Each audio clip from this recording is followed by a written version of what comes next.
Seas ministrando la vida de cada uno de mis compañeros. Tú sabes sus necesidades, si alguien está enfermo, con alguna preocupación, que tú seas su paz, Señor, su sustento, su protección en todo lo que hagan, Señor, en el nombre de Jesús, amén.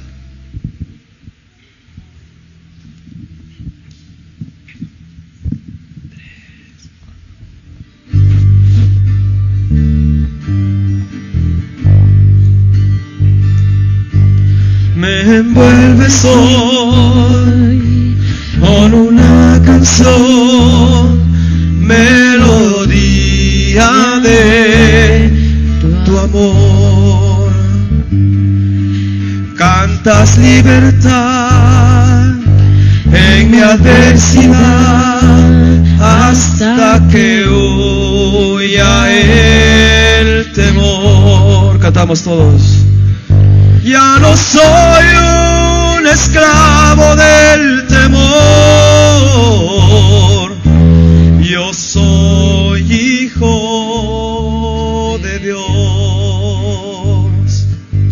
Ya no soy un esclavo del temor, yo soy hijo de Dios. Desde el vientre fui escogido en ti, me llamo el amor. De nuevo nací, recibido en ti, tu sangre en mí fluyó. Ya no soy un esclavo del temor, yo soy hijo de Dios. Ya no soy un esclavo del temor, yo soy hijo de Dios. Ya no soy un esclavo del temor, yo soy hijo de Dios.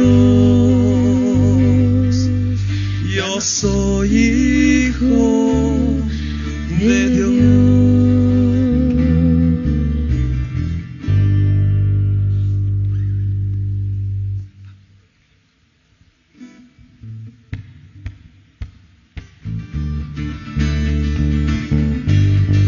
Vamos con las pruebitas.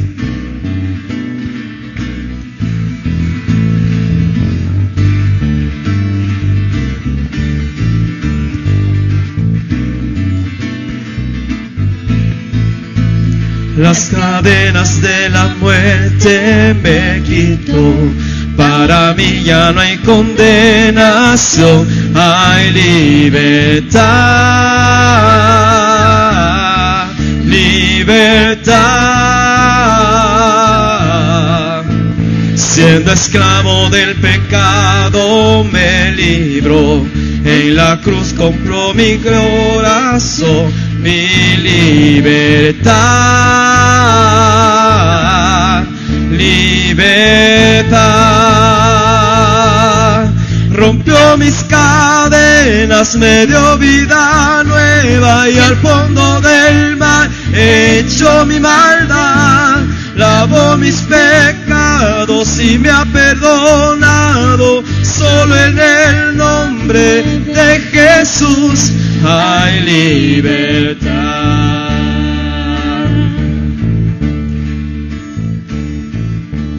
Yo proclamo al que en la cruz por mí murió y cambió mi duro corazón por libertad. Libertad. El poder de su evangelio me salvó y no me avergüenzo del Señor. Mi libertad. Libertad. Rompió mis cadenas, me dio vida nueva y al fondo del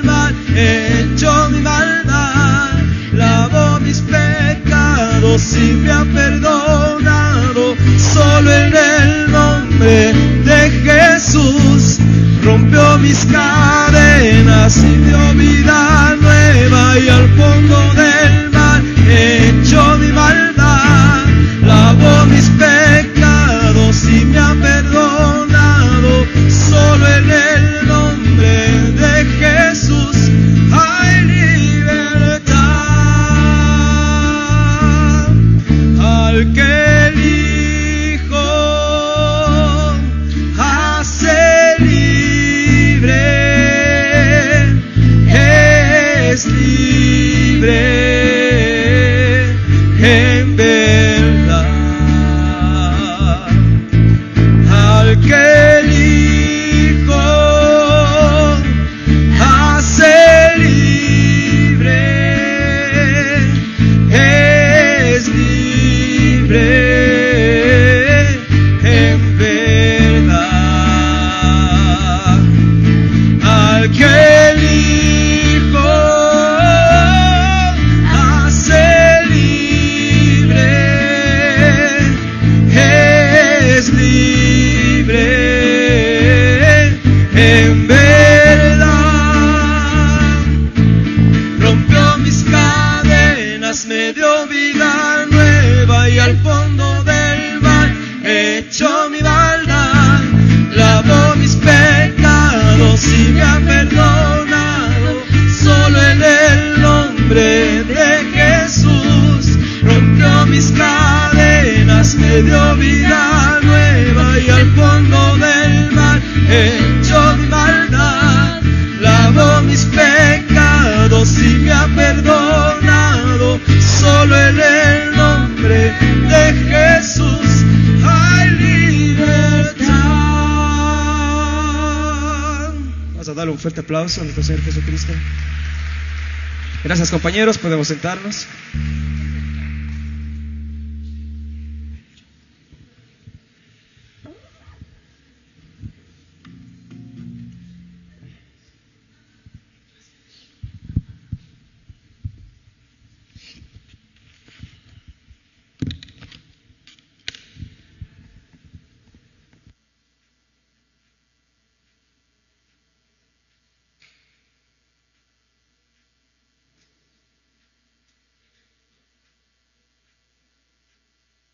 Buenos días, compañeros, ¿cómo están el día de hoy? ¿Estamos bien? Perfecto. Bueno, para mí igual es un honor, como siempre, poder compartir la palabra de Dios, como lo hacemos todas las mañanas. Por eso quiero saludar a todo uno de ustedes, a cada uno, y también a los estudiantes y a todos los que nos ven online esta mañana. El día de hoy vamos a hablar sobre 1 Timoteo capítulo 4 del 1 al 16, que nos habla sobre algunos puntos y algunas instrucciones que debemos tener nosotros para ser buenos líderes o encaminarnos en el liderazgo. En los devocionales previos nosotros aprendimos sobre algunas características que tienen que tener los líderes. En este caso vamos a ver sobre instrucciones, que es la continuación de lo que aprendimos el día de ayer. Y yo creo que el liderazgo es un tema muy importante para nosotros como docentes, ya que nosotros somos líderes o hemos también sido liderados por personas. Es muy importante también para nosotros entender que hay bastantes estudiantes o personas que están bajo nuestra tutela, ¿no es cierto? Cientos de estudiantes que nos observan todo el tiempo, desde la forma en cómo hablamos, cómo nos vestimos, cómo nos comportamos. Somos una referencia para ellos, y eso es una gran responsabilidad. Entonces nosotros en las aulas de clases lideramos grupos, y también por el otro lado somos liderados por muchísimas personas, ¿no es cierto? O hemos sido liderados, y también nosotros vemos como referencia a estas personas como líderes para seguir su ejemplo, o también en otro caso para no seguir ese ejemplo, porque los líderes pueden haber muchos, pero no todos son buenos. Hitler, por ejemplo, era un líder, pero no quiere decir que haya sido el gran de los ejemplos, ¿correcto? Si es que quisiésemos nosotros hablar sobre liderazgo o hablar sobre un líder, tendríamos que tener toda una mañana, una sesión, incluso unos talleres sobre el gran líder de todos los tiempos que fue Jesucristo. Entonces, en 1 Timoteo nos habla sobre algunas instrucciones, especialmente en el capítulo 4, sobre uno de los mayores líderes que tuvo la iglesia primitiva, que fue Pablo, que envía estas cartas hacia Timoteo, que fue su mayor colaborador y que también fue un gran líder en Éfeso. Timoteo se desenvolvía en un contexto un poco complicado allá en Éfeso, porque él tenía una gran responsabilidad y era de organizar a todos los miembros de la iglesia primitiva que se encontraban allí. Entonces era un gran reto poder fortalecer a todos esos miembros, pero en estos tiempos difíciles había muchísima persecución y había muchísimas corrientes también de pensamiento que se daban en Éfeso con ideas erróneas de la salvación, por lo cual muchos miembros también se comenzaban a apartar poco a poco de la palabra de Dios. Y por eso es que Pablo escribe a Timoteo por medio de cartas, y en el capítulo 4 del 1 al 16 dice así. Quisiera por favor que todos abran sus Biblias en 1 Timoteo 4 del 1 al 16. Sí.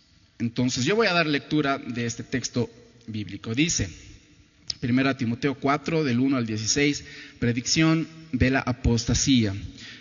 Pero el Espíritu dice claramente que en los postreros tiempos algunos apostatarán de la fe, escuchando a espíritus engañadores, a doctrinas de demonios, por hipocresía de mentirosos que, teniendo cauterizada la conciencia, prohibirán casarse y mandarán a abstenerse de alimentos que Dios creó para que con acción de gracia participasen de ellos los creyentes y los que han conocido la verdad. Porque todo lo que Dios creó es bueno y nada es de desecharse si se toma con acción de gracias. Porque la palabra de Dios, porque por la palabra de Dios y por la oración es santificado. Dice un buen ministro de Jesucristo. Aquí da unas instrucciones y dice: si esto enseñas a los hermanos, serás buen ministro de Jesucristo, nutrido con la palabra de fe y de la buena doctrina que has seguido. Desecha las fábulas profanas y de viejas. Ejercítate para la piedad, porque el ejercicio corporal para poco es provechoso, pero la piedad para todo se aprovecha, pues tiene promesa en esta vida presente y de la venidera. Palabra fiel es esta y digna de ser recibida por todos, que por esto mismo trabajamos y sufrimos oprobios, porque esperamos en el Dios viviente, que es el Salvador de todos los hombres, mayormente de los que creen. Esto manda y enseña. Ninguno tenga en poco tu juventud, sino sé ejemplo de los creyentes en palabra, conducta, amor, espíritu, fe y pureza. Entre tanto que voy, ocúpate en la lectura, la exhortación y la enseñanza. No descuides el don que hay en ti, que te fue dado mediante profecía con la imposición de las manos del presbiterio. Ocúpate en estas cosas, permanece en ellas, para que tu aprovechamiento sea manifiesto a todos. Ten cuidado de ti mismo y de la doctrina. Persiste en ello, pues haciendo esto te salvarás a ti mismo y a los que te oyen. Y bueno, vamos a comenzar a analizar este texto bíblico, y en la primera parte nos habla sobre la apostasía. ¿Qué es la apostasía? Quisiera preguntarles, ¿ustedes saben lo que significa la apostasía, estudiantes, compañeros? ¿Saben? Algunos. Bueno, vamos a hablar un poco sobre la apostasía.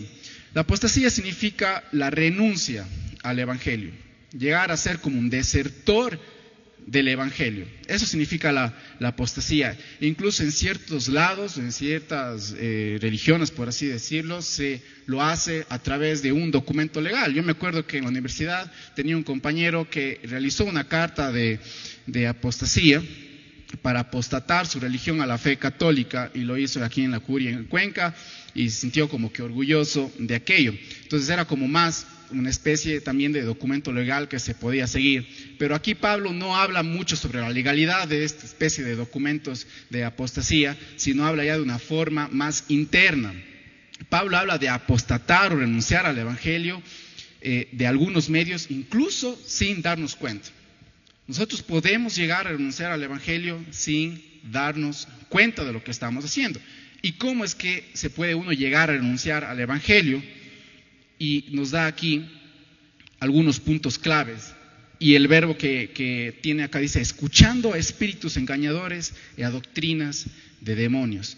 Pablo habla en un contexto, si es que igual regresamos un poco a 2 de Tesalonicenses, donde habían bastantes falsos maestros que estaban enseñando sobre falsas venidas de Cristo y estaban apartando a la gente. Entonces es por esa razón que envía también estas cartas a Timoteo, porque en Éfeso también había muchísimas otras corrientes que hacían apartar a los hermanos de Cristo.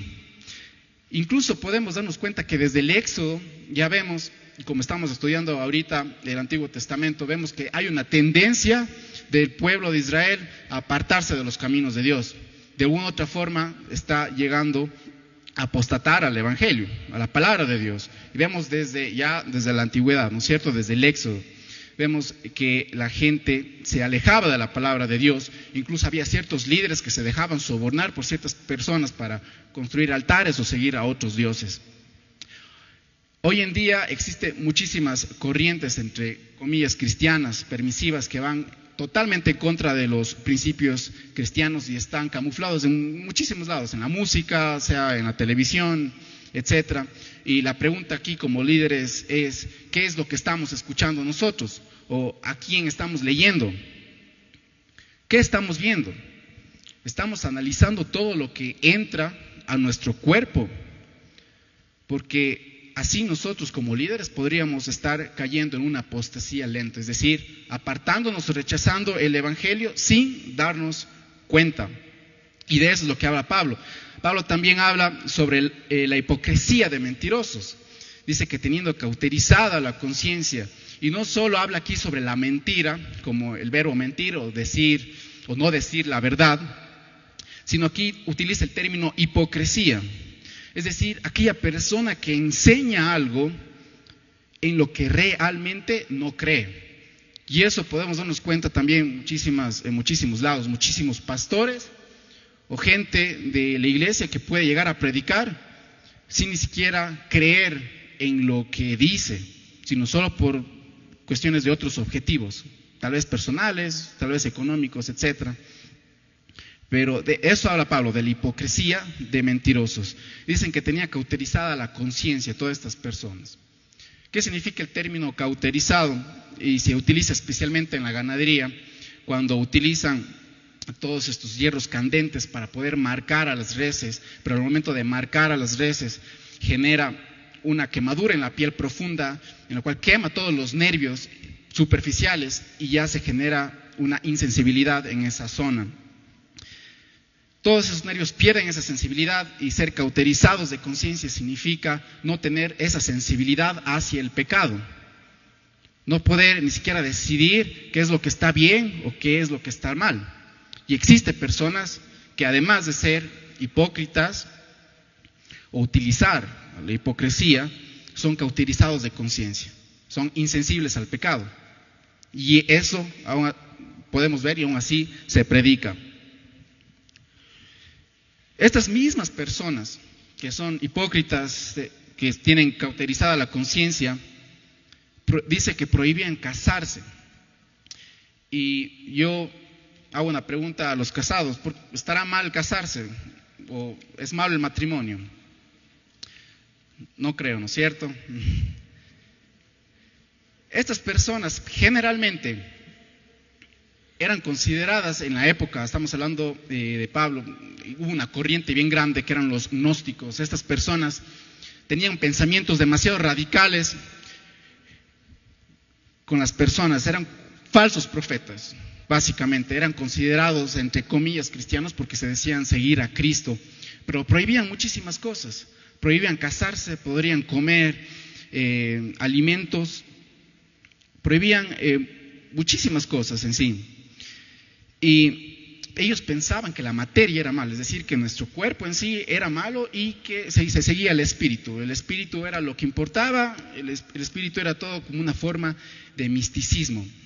Entonces, por eso, para ellos el cuerpo, la sexualidad, toda la comida agradable, incluso eran considerados como malos. Y como resultado de esto, los gnósticos rechazaban el matrimonio y enseñaban a la gente a eso, a no comer ciertos alimentos. Y ellos tuvieron bastantes influencias aquí, hasta hoy en día, porque nosotros podemos darnos cuenta de que el celibato incluso se lo realiza en ciertas religiones, por ejemplo la religión católica. Desde ahí piensan que el no casarse puede llegar a uno a acercarse más a Dios, pero vemos que eso no es cierto. ¿Por qué? Porque Dios desde el principio de la creación, ¿qué dijo sobre el matrimonio? En Génesis 2:24 se establece: por tanto dejará el hombre a su padre y a su madre, se unirá a su mujer y serán una sola carne. Esto muestra el principio divino de Dios, tanto para el hombre y para la mujer. El matrimonio es una institución sagrada. ¿Por qué se debería no casarse? Como les decía, se prohibía ciertos alimentos. Estos falsos profetas también, muchos de ellos eran judíos, intentaban poner todas las tradiciones judías, por ejemplo las dietas kosher, que son dietas que realizaban los judíos, que no se podía comer ciertos alimentos o tenía que tener una manipulación estricta de ciertos alimentos, y eso intentaban instituir. Pablo enseñaba que todas estas cosas físicas que Dios creó para nuestro beneficio no deben ser rechazadas de ninguna manera. Incluso se remonta a la creación. Dios nos dio mayordomía sobre todo. En el capítulo 1 y 2 de Génesis podemos estudiarlo también, y ahí se encuentra claro establecido. Todo debe ser aceptado del Señor por medio de una actitud de gracia, y eso es lo que dice en estas cartas hacia Timoteo. Entonces, de aquí Pablo también habla sobre cómo ser un buen ministro de Jesucristo. Ya toma todo lo que vimos anteriormente sobre la apostasía, sobre el casamiento, etc. Pero de ahí nos dice y nos da unas instrucciones para ser líderes. Y dice: tú vas a ser un buen líder si es que, y habla Pablo, desechas las fábulas profanas y viejas. Desechar significa también reconocer a quienes estamos escuchando o a quienes estamos siguiendo. Eso significa desechar. Dice: ejercítate para la piedad o entrénate en la piedad, porque el ejercicio corporal es poco provechoso. Otra versión dice: el entrenamiento físico es bueno, pero entrenarse en la sumisión de Dios es mucho mejor, porque promete beneficios en esta vida y la vida venidera. No está diciendo que es malo entrenar, porque es importante mantener nuestro cuerpo sano en la parte mental y en la parte física. Pero también hay que analizar un poco el contexto. Timoteo era de padre griego, de madre judía. Los griegos, ¿cuál era la cultura griega? La cultura griega era una cultura de ejercicio, de fisiculturismo. Ellos estaban muy metidos en esto. Y por esa razón mismo es que Pablo manda a Timoteo todas estas cosas, ¿no es cierto? Pablo hace referencia que además del ejercicio corporal existe otro tipo de gimnasia, es la gimnasia espiritual, para poder entrenar todos nuestros músculos del espíritu, para poder ser fuertes en la palabra de Dios. Que por esto mismo trabajamos y sufrimos oprobios, porque esperamos al Dios viviente. Porque ese es el propósito de nuestras vidas. Para eso estamos aquí. Esa es nuestra meta: entrenarnos, leer la palabra de Dios.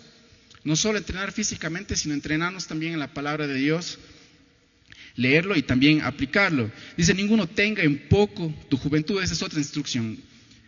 Ninguno tenga en poco tu juventud, sino sé ejemplo de los creyentes en palabra, conducta, amor, espíritu, fe y pureza. Y quisiera que repitamos esto. Dice: ninguno tenga en poco en tu juventud, sino sé ejemplo de los creyentes ¿en qué? En palabra, ¿qué más? Conducta, amor, espíritu, fe y pureza. Ser ejemplo con estas cualidades. Que nadie menosprecie tampoco tu juventud. Aquí todos somos jóvenes en el Señor, ¿no es cierto? Y esto es importante para ser una cualidad, para ser un líder, ¿no es cierto? Seamos ejemplo en palabra, conducta, amor, espíritu, fe y pureza. Y no hay que descuidar todo ese don que nosotros tenemos como líderes. Para no descuidarnos hay que seguir entrenando en la palabra de Dios. También dice: ten cuidado de ti mismo y de la doctrina, persiste en ello, pues haciendo esto te salvarás a ti mismo y a los que te oyeren. Cuida de quien estés escuchando, cuida la palabra de Dios, abraza la palabra de Dios.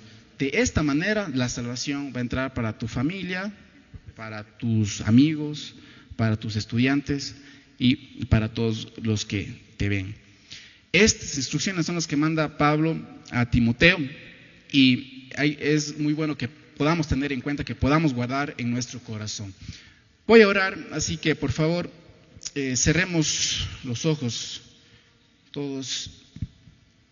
Gracias, Padre, te damos por esta linda mañana que nos das. Gracias por poder compartir aquí entre los hermanos, por escuchar la palabra y lo que nos quieres decir el día de hoy. Padre, enséñanos a estar más en ti, enséñanos a entrenar más, Señor, con tu palabra, para no solo ser físicamente buenos, sino también espiritualmente, porque eso es lo que enseñas, eso es lo que nosotros necesitamos más en esta vida, Padre.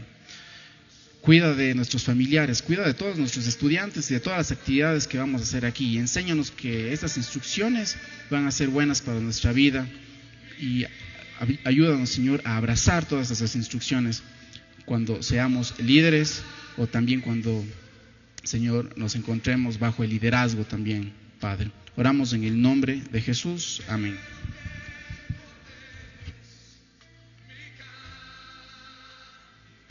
Gracias a nuestro querido compañero Jonathan por el mensaje de hoy. Hoy solo quiero robarles unos segundos porque vamos a hacer algo especial. A los jóvenes también, Moni, por favor, un ratito que esperen en sus lugares. Gracias por su buen comportamiento. Quiero pedir a Silvita, que es una de las autoridades de nuestra institución, que pase al frente y le vamos a recibir con un fuerte aplauso porque hoy es su cumpleaños y vamos a orar por ella. Pastor Víctor, por favor. Silvita es una de las 4 autoridades, la segunda pedagógica a cargo del vicerrectorado. Entonces hoy vamos a ponernos de pie, compañeros, y vamos, igual los jóvenes, que se pongan de pie con mucha reverencia, y vamos a acompañar en esta oración por nuestra autoridad. A bendecir fuimos llamados, dice la palabra. Extienda su manito derecha acá. Gracias. Padre, bendecimos la vida de Silvita. Señor Dios, gracias por ella, gracias, Señor, por el liderazgo que tú has puesto en sus manos, Señor amado. La bendecimos en este día, que ella pueda, Señor, recibir el gozo, la paz, en medio, Señor amado, de su área de trabajo, en su hogar, Señor, que tus bendiciones, la multitud de bendiciones esté cubriendo su vida en todo momento, Señor. Nos alegramos con ella y oro, Señor, para que ella siga cumpliendo tu propósito, Señor, por el cual ella esté en este mundo, y que ella pueda, Señor, disfrutar de ti en todo momento y de todas las bendiciones que tú le das. En el nombre de Jesús, amén.